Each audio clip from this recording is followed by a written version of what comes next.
The Holy Gospel according to St. Mark, the 13th chapter. Glory to you, O Lord.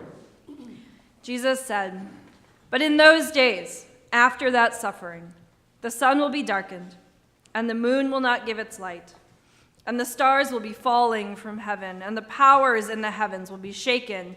Then they will see the Son of Man coming in the clouds with great power and glory. Then he will send out the angels and gather his elect from the four winds, from the ends of the earth to the ends of heaven. From the fig tree learn its lesson. As soon as its branches become tender and put forth its leaves, you know that summer is near. So also when you see these things taking place, you know that he is near, at the very gates. Truly I tell you, this generation will not pass away until all these things have taken place. Heaven and earth will pass away, but my words will not pass away. But about that day or hour no one knows, neither the angels in heaven nor the Son, but only the Father. Beware, keep alert, for you do not know when the time will come. It is like a man going on a journey when he leaves home and puts his slaves in charge, each with his work, and commands the doorkeeper to be on the watch. Therefore keep awake. For you do not know when the master of the house will come, in the evening or at midnight or at cockcrow or at dawn, or else he may find you asleep when he comes suddenly. And what I say to you, I say to all. Keep awake." The Gospel of the Lord. Praise to you, O Christ.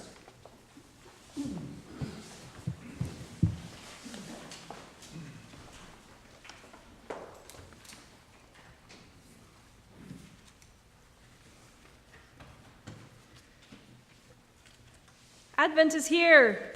Happy New Church Year.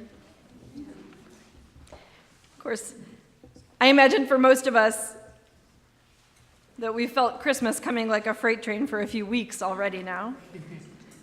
Are you bored? But today, for these few weeks that are coming, at least here in this place, maybe it's our chance to take a few steps back, a few deep breaths, to notice where we've gotten ahead of ourselves or where we won't really be ready until we find some stillness. The feeling of this time of year is different for each of us in different ways, I think. The feeling of this time of year for me is like ice skating. I grew up in places where we did that. And on the frozen creek in the park, no less, where they served hot chocolate in the little cabin just right there, and the trees bent down low by the shore, heavy with snow, which sounds very beautiful and picturesque. And it was, but there are things that mental image doesn't tell you. That picture doesn't include the weight of snow melted into cold water by your body heat, soaking your gloves and socks, not just freezing, but heavy. And it also doesn't show you, if you didn't already know, that ice made by nature instead of by people with Zambonis isn't perfectly flat, because water ripples even while it freezes. So when I say that this time of year feels like ice skating, I mean it feels precarious, and always like one half of me is pulling the other half of me off my center. December feels like part of me is moving too fast for the rest of me, and I'm always approximately 0.3 of a second from landing on my backside.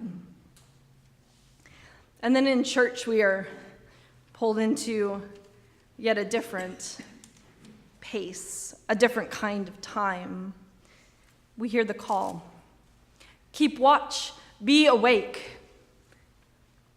We begin to hear these Advent calls to watchfulness today, at least in this little enclave apart from the world where the elves are on shelves and Santa is making and checking lists and Christmas carols blare along with car commercials and in the UPS store. Here, we are just entering the time of watching, of waiting, of marking the time as it passes. Heaven help us, maybe even being a little bored. And we hold back Christmas from crossing our lips at least here, even as the signs of the season have begun to enter this room, too. I find the call to be awake particularly challenging when it arrives in Advent. Maybe I should have lived in the southern hemisphere, because when I look up at 6 o'clock at night and the room is full of shadows and it feels like it should be bedtime, it's kind of an unfair time of year to talk to me about being awake. I really think we aren't built to be awake or productive for as many hours a day when the sun shines so much less here in the northern hemisphere. Artificial light is a great invention, but I'm not 100% sure it's a good thing. The days are shorter, and well should our wakeful time, perhaps. But words of wakefulness keep bursting in. In our house, at least once a week from the TV speakers, I hear small voices. Wake up, wake up. Go back to sleep. I can't. The sky's awake, so I'm awake. So we have to play.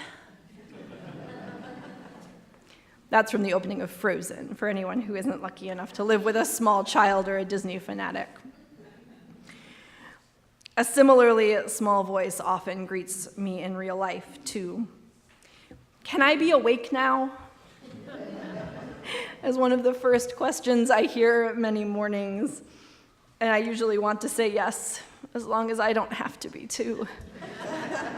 It doesn't work out that way. It's hard to be awake.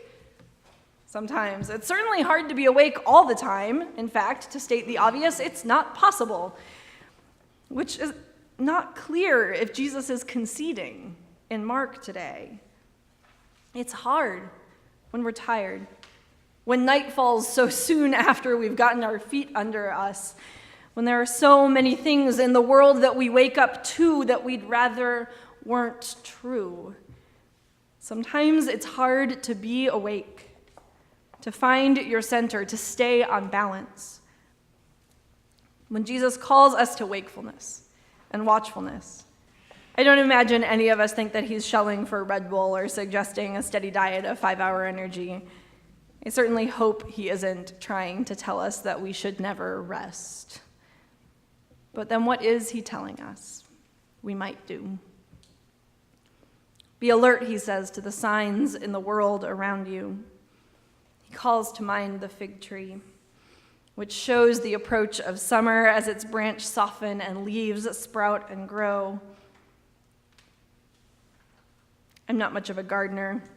I don't know much about which trees soften and sprout when around here. I don't know how many of us pay attention to those things, but what are the signs in our world, in our lives, that we might watch, that might be showing us what times are coming? There's so much to take in. It can be hard to filter through everything that comes at us every day. It's hard enough to keep track of homework or work or meals and the struggles of family and friends, not to mention trying to keep a weather eye on Congress or the city council or school board or geopolitical issues and poverty and disease and natural disasters. Some people are keeping watch for their very survival, including those often appearing, though, only sort of secondarily in the news as more and more powerful men are accused of abuse and harassment. There is so much to watch for, and so much of it is so painful. And then there is the one we watch for who is coming to us, to help us, to fix it, we hope. But when? They say he could be here at any moment, and when I look around at how desperately broken we are, I don't understand what he's waiting for. We don't get to know, Jesus says, when the Son of Man will come and gather his beloved ones to himself. The elect, Mark says. Who will he claim when he comes? Will he claim us? Even if we are asleep? Are we too tired, too fruitless, too broken to be chosen? Not long before what we heard read from Mark today, Jesus sees a fig tree and looks to see if it has fruit. It doesn't, because figs aren't in season. And maybe Jesus was just especially hangry, but he curses the fig tree when he finds it isn't fruitful. And when they walk by it again later, it has withered. When I hear things like what Jesus says about the Son of Man coming, about being ready, about keeping the watch, I feel like we are bound to be that fig tree, justifiably tired, maybe asleep at our watch, not fruitful, not in season, even if it's for a good reason, because we are limited. Does that mean we will be found lacking, not be chosen? But the fig tree's story doesn't end when it withers, and neither does ours.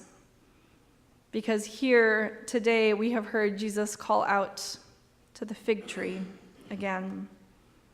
And he says that it will show the signs of what is coming. He had cursed such a tree not at all long ago. It was dying. And then so soon after, he names it as a sort of botanical prophet.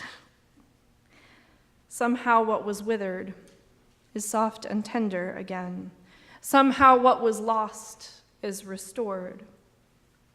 When the Son of Man comes, what was withered, cursed, broken, will carry in its flesh the signs of new life and redemption.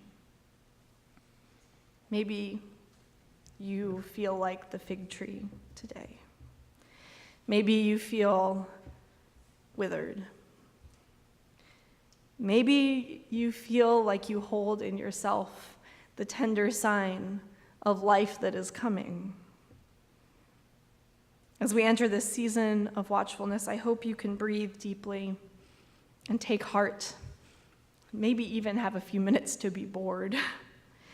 And know this, the very things that are broken, lifeless, and lowly will awaken at the sun's rising.